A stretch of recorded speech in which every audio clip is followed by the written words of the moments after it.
신나지. 왜 상속제도를 하고 난 다음에 쉴까? 상속제도 지문이 짜증이 나기 때문이에요. 그래서 요거를 우리 정신 집중해가지고 한 다음에 잠깐 쉬었다가 이어서 가도록 하겠습니다. 교재 76쪽이고요. 문단 번호 표시 빨리 하세요.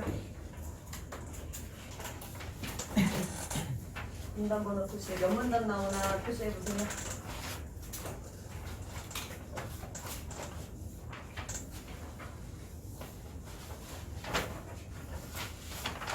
몇 문단 나와요?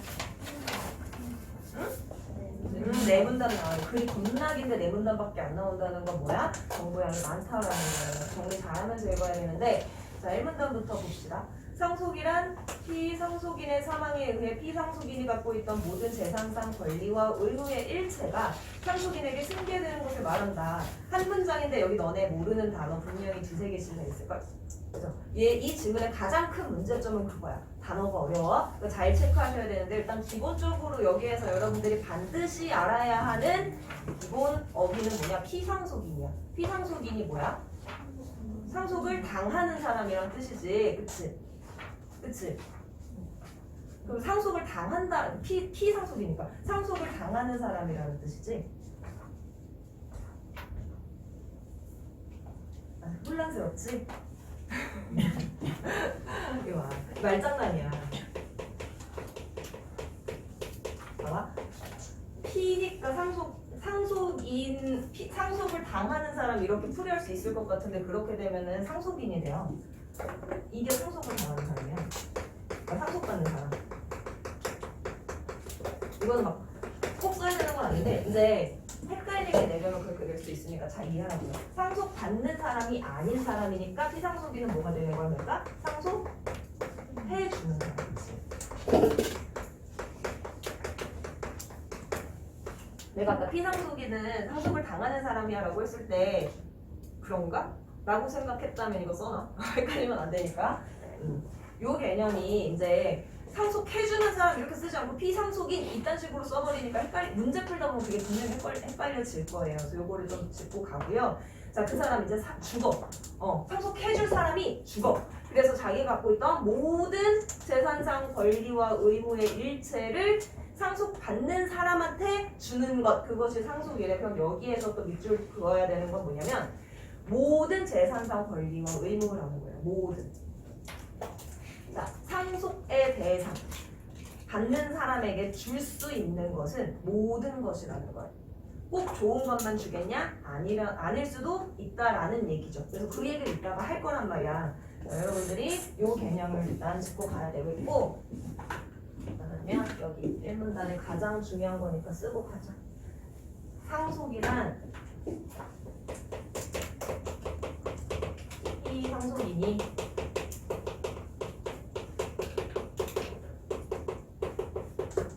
죽었을 때 이 사람이 가지고 있는 모든 재산상의 권리와 의무를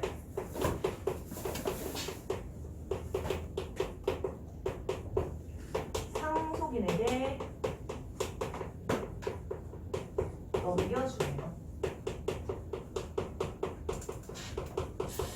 승계하다라는 걸 넘겨주다라는 표현으로 바꿨습니다. 그래서 상속의 개념을 정의했다. 자, 그 다음에 상속의 순위는 그래서 이제 상속 순위를 설명해 주는데 이거 중요 안 중요? 중요. 잘 봐. 자, 피상속인의 직계 비속, 직계 존속, 형제자매, 사촌 이내의 관계 혈족 순으로 정해지며 라고 했는데 직계 비속도 어렵고 직계 존속도 어렵고 관계 혈족도 어렵다. 다 알아야 돼요. 선생님 이거 제가 굳이 알아야 될까요? 네, 알아야 돼요. 무조건 알아야 돼요. 순서가 어떻게 된다? 일단 뭐부터? 직계 비속부터 준비했어. 직계 비속을 다른 말로 우리가 표현을 해보자. 그러면 뭐가 되는 거야? 내 아들, 딸. 혼자 등등등. 어떻게?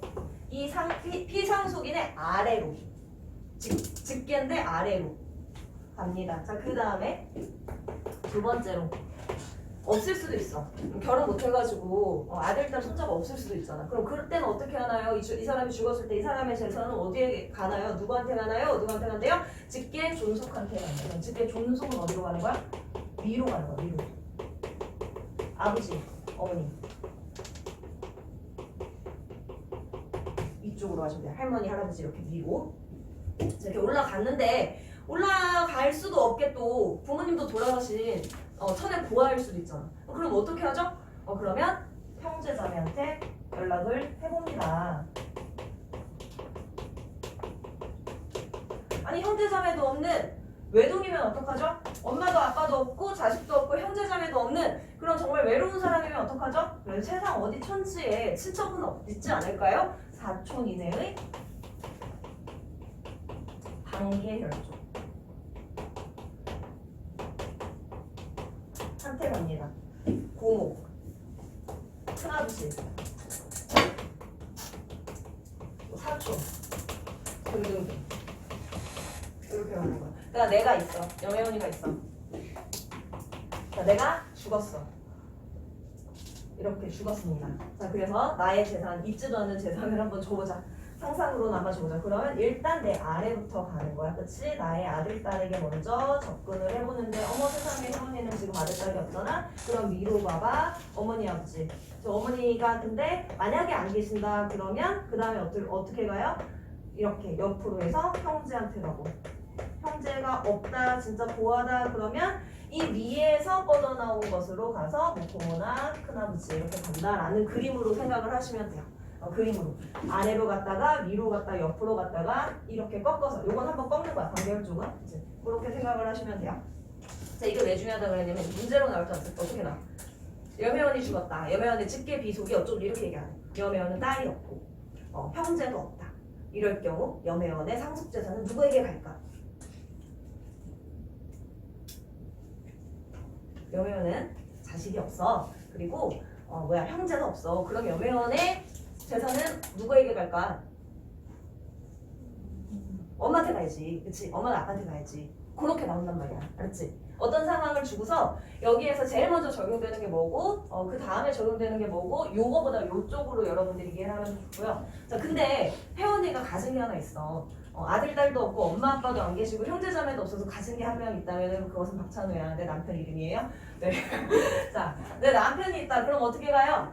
여기로 갑니다. 배우자는 여기로 가요. 우선순위가 1, 2번에 준하는 거야. 무슨 얘기야? 내가 아들, 딸은 없어도 남편이 있어. 그럼 남편 1순위로 가져간다 이거. 이해되죠?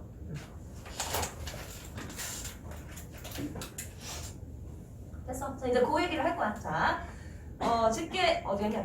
직계 비속이나 직계 존속이 있는 경우에 피상속인의 배우자는요 그 상속인과 같은 순위로 공동 상속인이 된다 그랬는데 그 상속인이 지시하는 게 뭐예요? 그 상속인이 지시하는 걸로 찾아봐. 뭐야?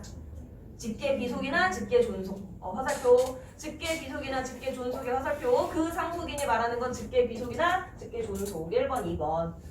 배우자는 우선순위가 높은 거야. 자, 그렇게 해서 가져가게 되고요. 자, 그래서 공동 상속인이라고 하는 거야. 그러니까 이것도 이렇게 있으면 배우자가 다 가져가는 게 아니고 이제 이렇게 있으면 같이 공동으로 가져갈 수 있대. 요거 문제로 나올 거야. 무조건 나와요. 이따가 이따 확인은 할 건데 그래서 누가 얼마큼 가져갈 거냐 하는 문제를 100% 낼 거니까 잘 봐놓고 그 다음에 상속받는 비율에 대해서 이제 얘기를 할 거예요. 상속분에 대한 이야기를 할 건데 봅시다. 자, 상속인이 받을 수 있는 유산의 비율을 의미한다. 유산 비율. 내가 얼마큼 받을 수 있느냐. 자, 이거는 피상속인의 유언에 의해 지정될 수도 있는데 그렇다는 건 아닐 수도 있다는 얘기네요. 그렇죠? 자, 근데 유언이라고 하는 것은 민법이 정하는 조건을 충족해야만 효력을 갖게 된다고 했습니다. 자, 첫 번째, 유언이 있을 경우 어떻게 민법이 정하는 바에 맞아야 한다. 그렇죠? 민법이 정하는 바에 저촉되지 않아야 한다. 충족되어야 한다.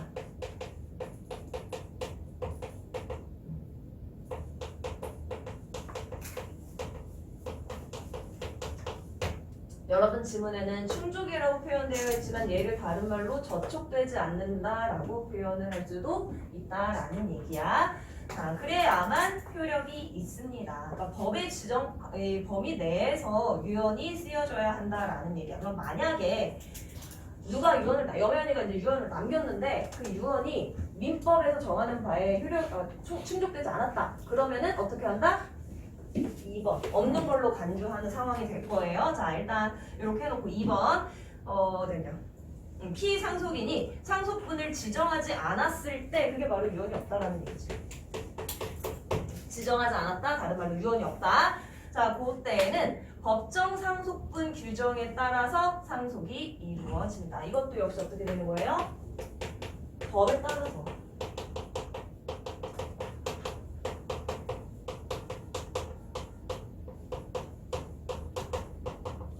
둘 다 지금 상황은 다르지만 법이 정하는 바, 그 다음에 법정이라고 했으니까 유언이 있든지 없든지 간에 다 뭐라는 거야? 법에 영향을 받는다라는 거야. 왜냐면 이거 재산이라고 하는 거는 굉장히 민감한 문제이기 때문에 나중에 이제 분쟁이 생기거나 할 수도 있으니까 일단 법으로 규제를 해주는 거라고 보시면 되겠죠? 자, 그러면 이 경우에는 어떻게 되느냐? 형제 자매처럼 같은 상속 순위의 상속인이 여럿인 경우에 똑같이 나누어 재산을 상속받는 것을 원칙으로 하지만 이라고 했으니까 상속인이 여럿인 경우에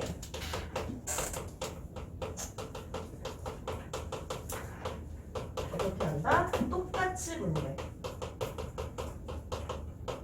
하는 것이 뭐다? 원칙. 원칙이 있으면 뭐가 나와야 돼? 예외가 나오겠죠. 법이 나왔을 땐 얘들아 예외가 더 중요해. 원칙보다 예외가 더 중요해. 왜? 거기에서 이제 선생님들이 함정을 만들어낼 거니까 그걸 이제 잘 보셔야 되는데 이제 예외가 되는 거 봅시다. 피상속인의 배우자가 직계 비속이나 직계 존속과 공동 상속인인 경우에는 직계 비속이나 직계 존속 상속분의 1.5배를 상속받게 된다. 겁나 어렵게 써있는데 이렇게만 쓰면 돼요. 뭐다? 배우자가 상속받을 때는 어떻게? 1.5배다. 이렇게만 쓰면 돼.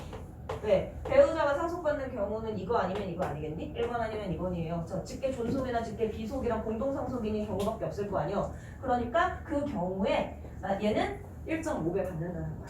그치? 내가 열심히 벌었는데 남편이 얼마나 좋겠어. 열심히 벌어야지. 자, 요때 1.5대 1이라고 하는 비율. 상속인인 직계 비속이 사망한 경우에는 그 상속인이 받을 상속분을 사망한 상속인의 배우자와 직계 비속이 대신 상속하게 되는데 이 경우에 배우자와 직계 비속의 상속분 역시 1.5대 1이다 라고 했어요. 이거 굉장히 어려워 보이는데 그냥 기본적인 원리 안에서 이해를 하시면 돼요. 혜연이가 죽었어. 근데 혜연이가 마침 아들이 있었어. 근데 그 혜연이가 이제 70살이 돼서 죽었다고 치자. 그래야지 내 아들도 나 70살이 돼도 내 아들이 결혼을 못하겠구나. 너무 어려워. 내가 너무 늙었네? 80살에 죽었다고 치자. 혜연이가 80살에 죽어서 막대한 유산을 남겼어. 근데 내 아들이 이제 결혼을 했다. 그런 상황일 때 내 아들이 불의의 사고로 얘도 죽어버렸네? 그래가지고 나에게 며느리만 있는 상황이었던 거야. 그 며느리가 받아가는 상속분의 비율이 얼마다? 1.5배다. 안 어렵죠? 왜? 배우자는 1.5배 받는 거니까. 근데 정리는 한번 해줄게요. 정리를 한번 합시다. 자, 직계 비속이 상속할 직계 비속이 사망한 경우에는 그 배우자가 상속하게 됩니다. 그 비율은 1.5대 1로 받게 된다. 자, 여기도 지금 어떤 상황이 되는 거냐면 이 상속할 직계 비속이 이 자리로 혜원이 자리로 가는 거라고 보면 돼요. 그러면 얘가 사망했으니까 얘의 1순위 상속자가 누가 돼? 혜원이 아들의 아들이 되겠지. 돼요? 혜원이가 있어. 혜원이 염혜원, 고염혜원 80세 사망. 근데 혜원이 아들이 있었다. 아들이 30대라고 치자. 그리고 아내가 있었다.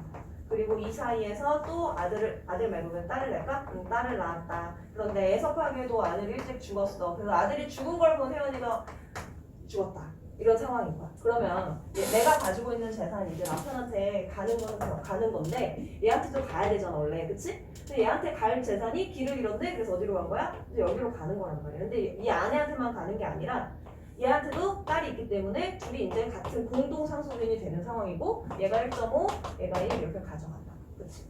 그러면 여기 있는 찬우, 내 사랑 찬우.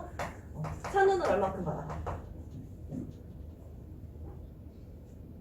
1.5. 그리고 이거 합쳐서 1 이렇게 된 거야. 네? 나 이거 가지고 이제 문제 내기 선생님들이 이제 숫자 가지고 이제 혜원이가 가지고 있던 재산 2천만 원이나 막 이러면서 낼 거란 말이야. 그러면 찬우는 얼마 가져가고 그다음에 며느리는 얼마 가져가고 손자는 얼마 가져갈까 낼 거야. 그죠? 이 비율 그래서 잘 알아놔야 돼. 안타깝게도 내가 수학을 잘 못하는 관계로 여기에 계산이 쉽게 되는 숫자를 찾지 못했거든. 너네 그 교재에 있어. 이따 교재 같이 볼게. 됐어. 1문단에 있는 정보만 잘 하면 될 건데 별로 어렵지 않아요. 자, 그리고 민법에서는 상속인들 중 피상속인을 부양했거나 재산의 유지 및 증식에 특별한 기여를 한 경우에는 일정에게 기여분을 더 받을 수 있도록 하고 있다. 이것도 이제 어떤 일종의 예외가 되는 거죠. 기여분이라고 하는 게 있는데 기여분은 상속 전체에서 따로 취급되는 것 같아요. 내가 1,000만 원 있어. 혜연이가 전재산 내가 죽을 때 내가 80살에 죽는데 전재산 1,000만 원이 너무 슬프겠다. 10억 있다고 치자. 80살에 10억 있을 수 있잖아.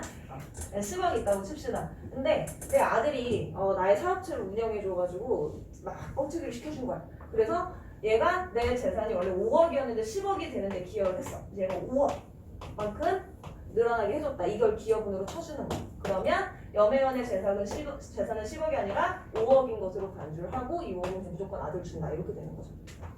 그 얘기를 지금 지문에서는 하고 있습니다. 그래서 난 이렇게 표현을 한 거야. 지문에서 이렇게 쓰지 않았어. 내가 이렇게 쓴 이유를 지금 설명해 드린 거고요. 자, 이 기여분은 상속 전체에서 따로 취급받게 되고 기여분으로 인정받는 거는 뭐다?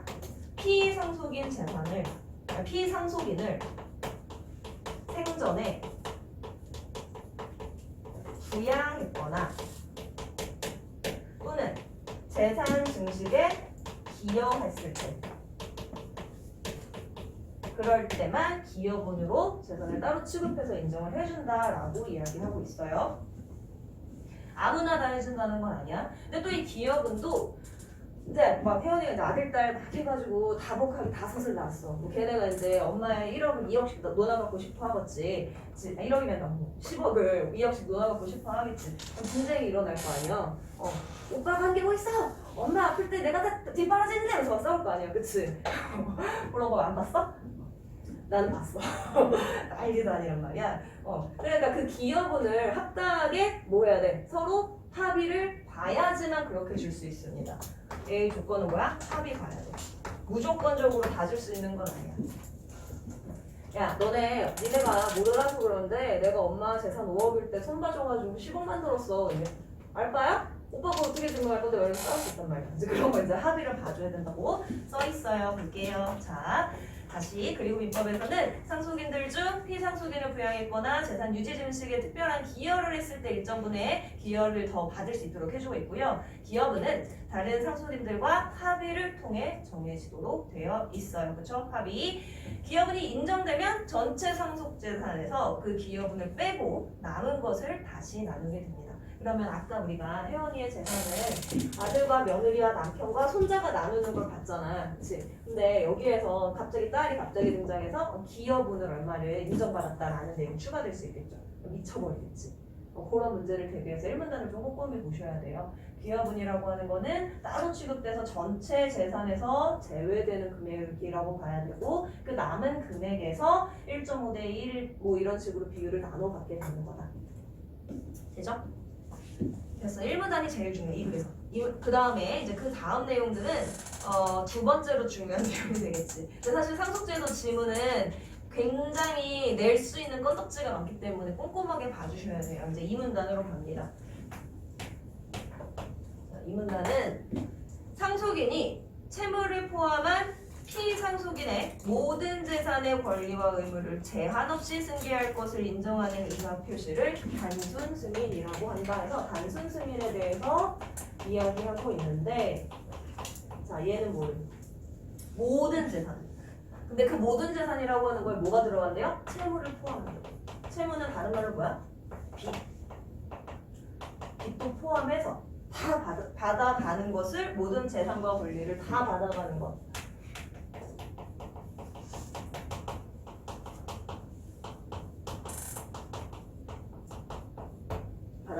승계하는 것. 자, 제한 없이 승계하는 것을 인정하는 게 이제 단순 승인이에요. 일반적으로 상속인이 상속 개시가 있다라는 걸 안 날로부터 3개월 내에 그 상속에 대해서 특별한 의사 표시를 하지 않으면 단순 승인이 이루어진 것으로 간주가 됩니다. 상속 개시로부터 시를 안 날로부터 그냥 상속 개시한 날이 아니라 내가 그걸 알아야 돼. 여매원님의 재산에 대해서 이제 유산을 나눠드리는 작업이 있겠습니다 했을 때 그 시점부터 3개월 내에 특별한 의사표시 없으면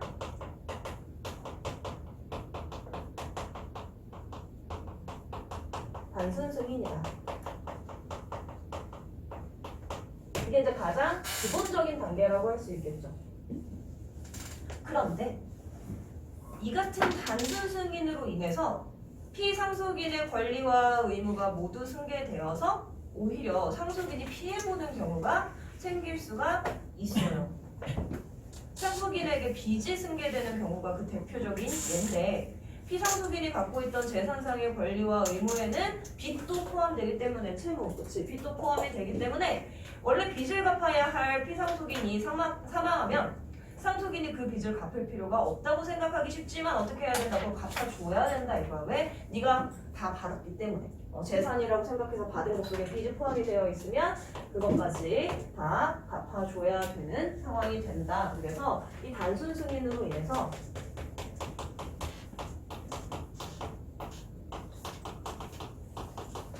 상속인이 피해보는 경우가 발생할 수 있다. 그럼 이게 뭐가 되는 거예요? 문제가 되는 겁니다. 문제. 자, 공부 열심히 한 사람들은 이제 눈에 좀 익었을 텐데 미안해요. 초록색이 아니라 주황색으로 썼어야 되는데 문제. 자, 지문에서 문제가 나면 어떻게 해줘야 된다고? 해결해줘야 돼. 그렇지? 이것에 대한 해결 방안이 제시돼줘야 돼. 그 해결 방안으로 제시되는 게 뭐예요? 한전 승인과 상속 포기.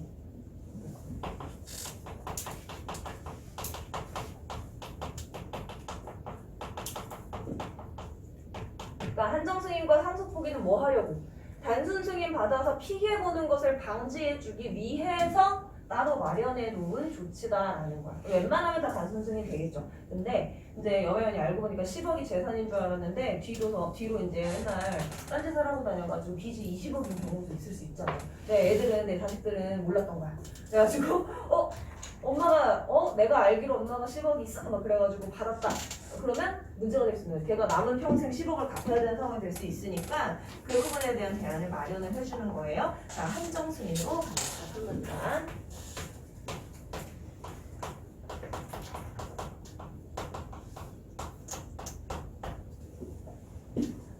한정 승인은 상속인이 상속으로 취득하게 될 재산의 한도에서만 피상속인의 빚을 갚을 것을 조건으로 상속을 승인하는 것을 말한다라고 했어요. 일단 그럼 얘는 뭐냐면 상속을 승인을 받기는 받아.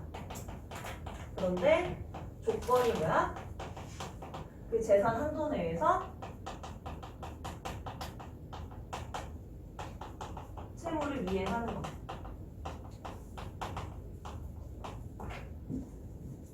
채무를 일단 내가 갚는 것을 조건으로 해서 받는 거야.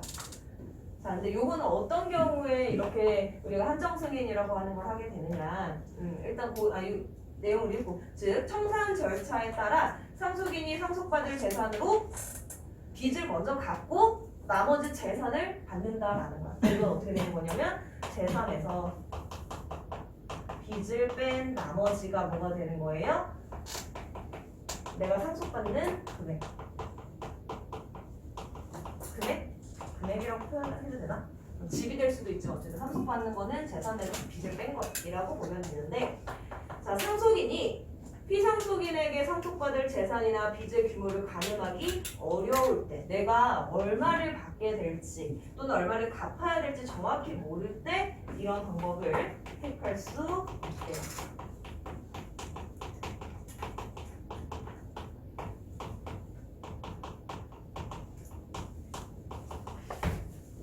한정 승인은 단순 승인을 그냥 이렇게 하려고 보니까 좀 찝찝한 거야, 우리 애들이.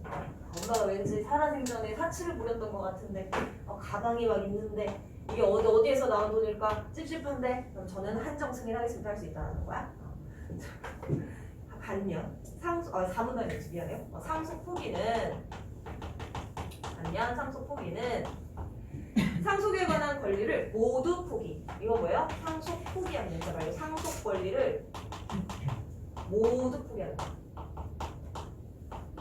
그러면 얘하고 얘의 차이를 여기에다 우리가 다른 표현으로 쓴다고 하면 얘는 뭐가 되는 거냐면 상속을 승인할 때 어떻게 일부 승인 또는 일부 포기 이렇게도 표현할 수 있다라는 거지. 얘가 모두 포기니까 얘는 다른 말로 그냥 상속을 승인한다 라고 할 때 조건이 달렸잖아. 그러니까 일부는 승인하고 일부는 포기한다라는 말로 대체될 수 있는 거. 한정 승인. 한정의 의미가 그거야. 한정적으로 전체 중에 얼마만을 한정적으로 승인한다라는 거기 때문에 일부를 승인한다 또는 일부를 포기한다고 대체가 될 수 있는 거고요. 어쨌든 상속포인데 다 포기하는 거야. 자, 상속받을 재산이 상속받을 빚보다 적을 것이 확실할 때 재산이 빚보다 작다라는 것이 확실할 때 이렇게 하면 된대요. 이 정도는 이제 어렵지 않게 이해할 수 있을 것 같고, 원래 상속인이었던 사람의 상속포기 신고가 수리되면 그 사람은 더 이상 상속인으로 간주되지가 않아요. 자, 그럼 포기하면 어떻게 된다? 그러니까 상속포기를 하면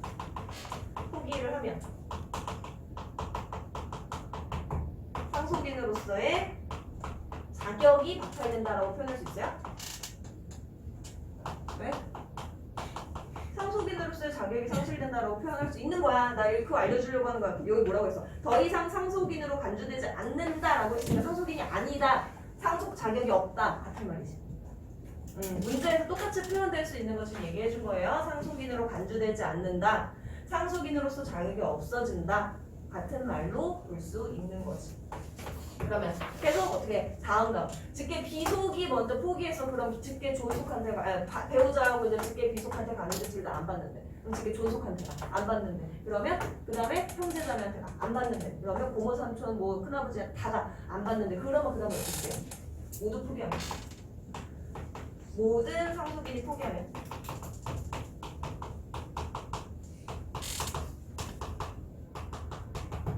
이제 빚 받을 사람은 받아야 될 거 아니야. 이 사람 그지 불쌍하잖아. 그러니까 이 사람을 위해서 어떻게 해요? 모든 상속인이 상속 포기를 하면 그 재산이나 빚의 청산 절차가 진행이 됩니다.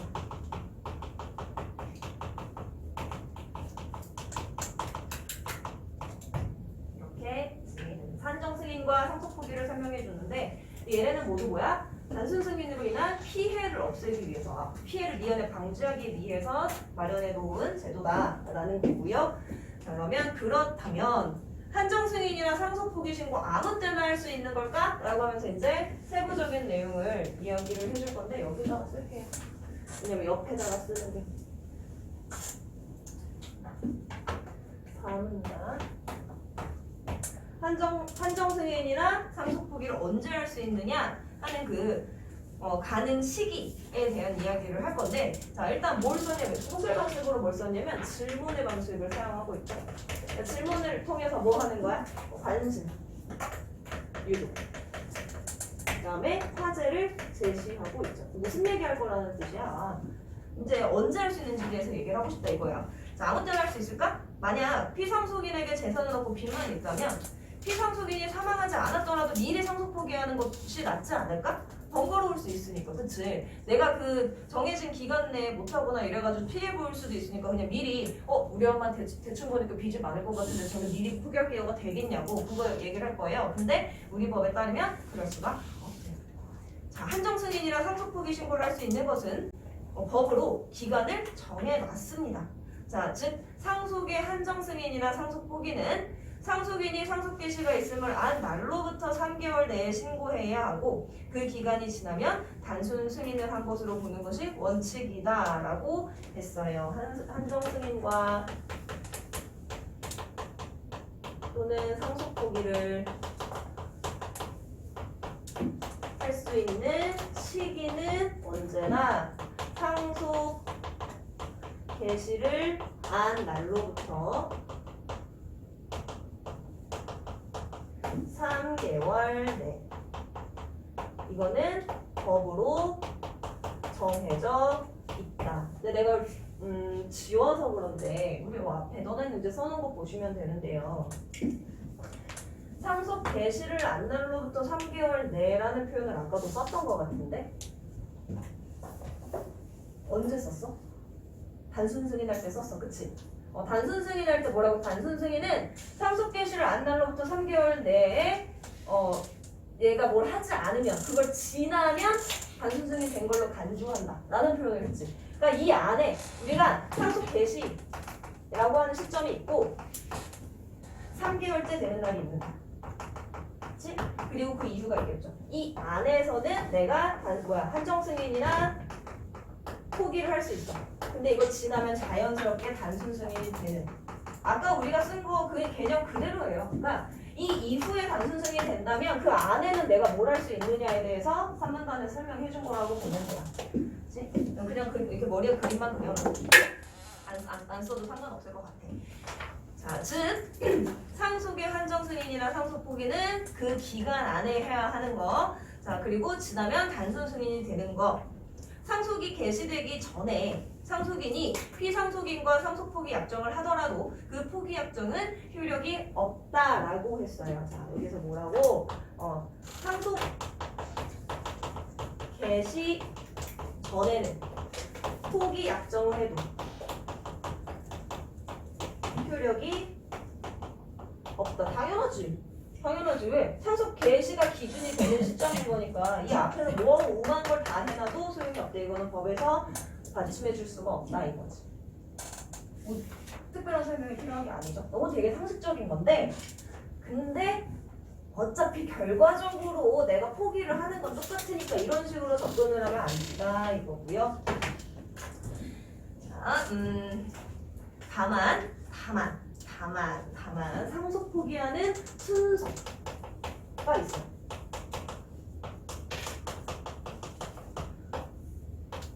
상속을 포기하는 순서는 상속 순위가 뒤인 사람이 앞인 사람보다 먼저 또는 동시에 상속 포기를 할 수 있도록 규정을 마련했다. 자, 순서가 뒤인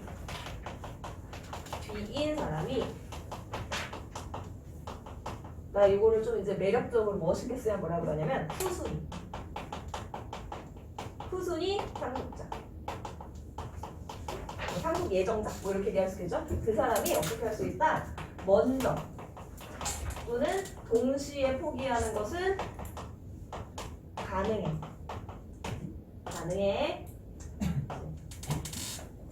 자, 그런데 같은 상속 순위 내에서도 상속 포기 순서는 정해져 있지 않다. 같은 순서 내에서 포기 순서가 정해진 것은 아니다 라고 한 거 다른 말로 뭐야 얘들아? 야 내가 누나니까 내가 먼저 좀 결정할게 라고 할 수가 없다는 거야. 내 동생 승배가 갑자기 포기가 가능하다 나는 그냥 같은 말이야. 먼저 또는 그러니까 여기서 후순위라고 했지만 이제 나보다 손 아랫사람이 먼저 포기하거나 그렇게 할 수도 있다는 거지. 우리 엄마가 이제 나한테 이제 재산을 못 주고 빚만 남겨주겠다. 그래서 내가 내 동생 승배랑 싸우는 상황이야. 그러면 내 동생이 발 빠르게 먼저 가서 제가 포기합니다 해도 내가 할 말이 없다 이거지. 그럴 것 같아. 내 동생은 그런 놈이야. 내 동생 심지어 학과도 경영학과 나왔거든요. 아주 셈이 빠른 놈이어가지고 나는 셈이 느려. 난 사실 돈 개념이 없어가지고 그냥 돈이 있으면 쓰고 없으면 말고 이런 스타일이거든. 근데 이제 돈이 있으면 잘 써, 되게 잘 써. 근데 주변에 사람들은 항상 내 돈이 많은 줄 알지. 그래서 돈을 잘 쓰는데 내 동생이 이제 맨날 돈이 없대.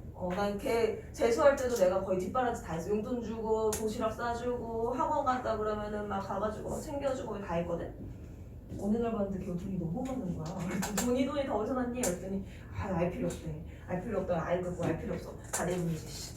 엄마한테 용돈 받고 나한테 용돈 받고 이렇게 해가지고 막 자전거도 사고 자전거 잃어버리자 또 누나한테 사달라 그러고 나한테 10만 원 빌려가면 9만 원 갚는 새끼가 10만 원 빌려주면 15만 원을 받아가요. 그래서 부자 될 거야 내 동생. 아무튼 그렇습니다. 네, 그래서 영승배가 와가지고 나보다 먼저 포기할 수 있다. 자, 그 다음에 또한 피상속인의 빚이 많음을 중대한 과실이 없음에도 불구하고 기간 내에 알지 못해서 상속인이 상속을 단순 승인한 경우 겁나 복잡한데 지금 이 3개월 내에 한정 승인이나 상속 포기를 해야 하는데 못한 경우인 거지. 중대한 과실이 없는데 중대한 과실이 없다라는 조건은 뭐냐면 내가 다 찾아본 거야. 엄마의 통장도 보고 엄마가 가지고 있던 모든 서류를 다 파악해보고 그다음에 주변 사람도 탐문해보고 다 했는데 미처 발견하지 못한 거야. 근데 알 수가 없었어. 나중에 보니까 법적으로 갑자기 나한테 돈 갚으라 그래. 그런 경우를 얘기하는 거야. 내가 알려고 노력을 했으나 알아내지 못한 상황. 일대를 중대한 과실이 없다라고 하는 거야. 이건 보험할 때도 같이 적용되는 표현이야. 똑같은 표현인데 내가 충분한 노력을 했음에도 알지 못한 그런 빚이 있다. 근데 그걸 나중에 내가 3개월 지나서 알게 됐다. 그럴 때는 어떻게 해준다? 역시 특별한정 승인 제도라고 하는 걸 통해서 도와준다라는 거예요. 여기에서는 특별한정 승인 제도 여기다 쓸게요.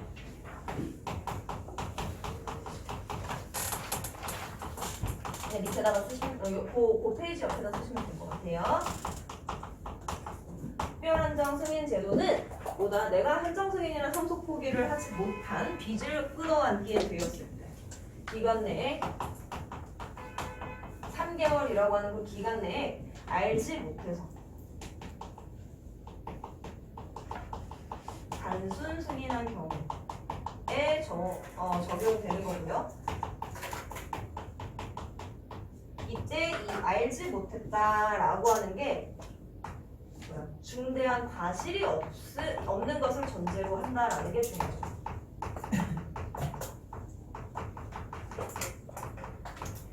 나라에서 서류 다 보내줬는데 내가 하나를 빼먹었어. 그럴 때는 이걸 신청할 수가 없다는 거야. 그지? 다 했어. 다 알아보고 노력 다 했는데 진짜 어떻게 알 수가 없는 거야. 엄마조차 까먹고 있던 빚이 있었다. 뭐 이럴 수 있잖아. 그래서 그러면 이제 그런 경우에 이제 불쌍하니까 구제해 주는 거라고 보는데요. 그래서 그럴 때는 상속인이 상속재산보다 빚이 많음을 안 이후 빚이 많다라는 사실을 안 이후로 몇 개월? 3개월. 기간은 당연히 3개월이네요. 그렇죠? 3개월 내에 한정 승인을 다시 하도록. 한정 승인이 뭐야? 얘들아? 한정 승인이 뭐야? 안 줬잖아, 이거로? 한정 승인이 뭐야? 일부만 받고 일부를 포기하고 하는 거잖아, 그치? 그러니까 내가 단순 승인해서 엄마한테 10억이 있는 줄 알고 받았는데 알고 보니까 빚이 내가 정말 중대한 과실 없이 몰랐는데 엄마가 빚이 8억이 있다. 그럼 그때 가서 한정 승인해서 그러면 제가 10억에서 8억 까고 2억만 받을게요 할 수 있게 되는 거. 여기 한정 승인이 또 나왔잖아. 한정승인은 알고 가야 된다는 얘기죠. 앞에서 잘 이해하고 오셔야 된다는 거고요. 자, 그렇게 해서 상속 재산의 한도 내에서만 빚을 갚도록 해주는 그러니까 구제 제도들. 지금 지문이 어떤 식으로 가고 있냐면 원칙, 그다음에 예외, 이렇게 가고 있는 거예요. 그러니까 원칙을 기본적으로 이해를 하고 넘어가야 되고 1분단 내용을 내가 안 줄 거야. 이게 가장 기본적인 사항이기 때문에 이게 일단 가장 중요하고요. 그 다음에 이제 단순 승인 그리고 상속폭이나 한정승인이나 특별한정승인 같은 것들은 부재를 위한 도움을 주기 위한 수단이구나 라고 생각을 하시면 돼요. 상속인의 입장에서 도움을 주기 위한 거. 여기에 있는 내용들을 가지고 문제를 만든다라고 하려면 사실 숫자 노름을 하기는 어려워 이거는. 여기 무슨 숫자 노름을 하겠어? 뭐 PK야 뭐 한정승인 해가지고 여배원이 재산이 10억인 줄 알았는데 8억이더라 그래서 2억을 받기로 했다 뭐 이런 거밖에 안 된단 말이야. 여기 숫자 노름보다는 개념 중심으로 정리를 하시면 됩니다. 그래서 정리되어 있는 내용 보시고요. 내용 확인하기 전에 뒤에 문제를 한번 봐봐. 문제를 보시면 뒤에 83쪽으로 가면 문제가 있는데 3번 문제 같은 거를 너네가 눈 감고는 안 되지. 노래 부르면서도 풀 수 있어야 된다 이거야. 3번 같은 거. 여기에 있는 거를 지금 막 빈칸 채우기형으로 되어 있는데 이걸 어떻게 바꿀 수 있겠니? 선생님이 동그라미 1, 2, 3, 4, 5로 바꿔서 쓸 수 있는 거죠. 요거 보기는 그대로 쓰고 그다음에 밑에 있는 상속분 계산 벽에 있는 내용을 가지고 선지 1, 2, 3, 4, 5를 만들어낼 수 있다는 거야. 예를 들어서 이런 거예요. 일단 보기 한번 볼게요. 너 이거 다 풀었니? 안 배웠냐? 보세요. 자, 봐봐. 보기 무슨 내용이야? A씨가 사망한 후에 그가 남긴 재산 1억에 대한 상속분을 정하려고 하는데 직계 존속이 없어요. 그리고 A씨는 배우자와의 사이에 큰아들, 둘째아들, 막내딸을 두었으나 둘째아들은 불의의 사고로 겁나 복잡하다 지금. 불의의 사고로 10살 된 딸과 아내를 두고 죽었어. 자, A씨의 배우자를 포함한 상속인들은 A씨가 사망하기 전까지 돌보느라 고생한 막내딸에게 고마움의 표시로 1천만 원의 기여분을 주기로 합의를 봤지. 자, 그러면 밑에 있는 거는 보지 말고 우리가 여기 보고 하자. A씨한테 얼마의 재산이 있었다고? 1억. 자, 그런데 A씨에게는 배우자가 있었고 그리고 그 사이에 자식이 3명 있었네요. 큰아들, 그 다음에 둘째 아들, 그 다음에 막내딸. 근데 둘째 아들은 어떻게 됐어? 죽었어. 그렇다면 이 사람이 상속받을 건 누구한테가? 배우자와 그의 자식. 아들이 됐니? 딸이 됐니? 딸이니? 모르겠다. 얘한테 자식 아들이야? 딸이야? 딸이니? 딸? 10살 된 딸이. 요렇게 그려놓고 가계도를 그려놓고 시작을 하시면 돼요. 자, 얘한테 얼마 주기로 했어? 기업은? 1,000만 원. 그러면 재산이 얼마가 된 거야? 9,000만 원. 그치? 9,000만 원이 됐어. 자, 그러면 이걸 누가 나눠야 돼? 하나, 둘, 셋, 넷이 나누게 되겠지. 그런데 엄마는 어떻게 해야 돼? 1.5배를 줘야 돼. 배우자는 1.5배. 다른 사람들의 1.5배를 줘야 돼. 계산하기 일단 힘들어지기 시작했어. 솔직히 말할게요. 어떻게 해야 하면 좋을까? 여배우는 이것을 이 난관을 헤쳐나갈 수 있을 것인가? 9천만 원에서 1.5, 그 다음에 1 이렇게 나눠주는 상황이다. 그럼 어떻게 해야 돼, 얘들아? 이게 4.5니까 이거 어떻게 해야 되지? 3천만 원. 맞니? 3천만 주고 2천만, 2천만, 2천만 이렇게 주면 되는 거 아니? 자, 그리고 여기에 이걸 다시 여기서 1.5 대 1로 또 나눠야지. 그러면 얘는 어떻게 돼야 돼? 1억 1억이 아니라 1,200만 원? 1,200만 원? 1,200만 원? 그다음 얘는 0.8 이렇게 하면 되나? 맞나요? 맞네요.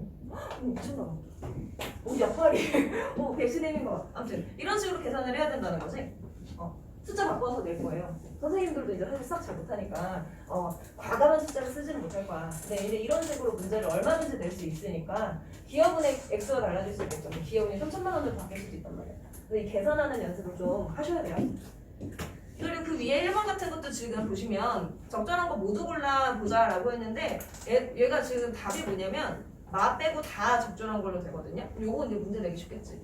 여기서 하나 이제 만 꺼내가지고 적절하지 않은 것은 이렇게 해서 문제를 만들어낼 수 있을 테니까 기본적으로 여기에 있는 이 제시되어 있는 문제들을 좀 충분하게 풀고 이해를 하고 넘어가도록 그렇게 해주셔야겠고 자, 이제 앞으로 다시 와서 내용 확인 해서 볼게요.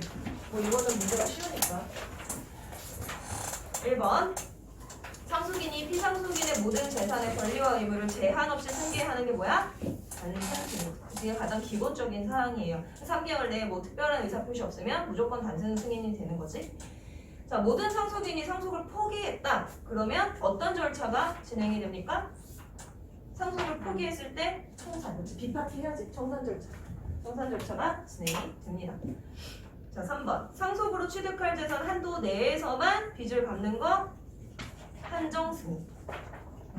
고 상속인이 여럿일 때 비율 나누는 게 뭐다?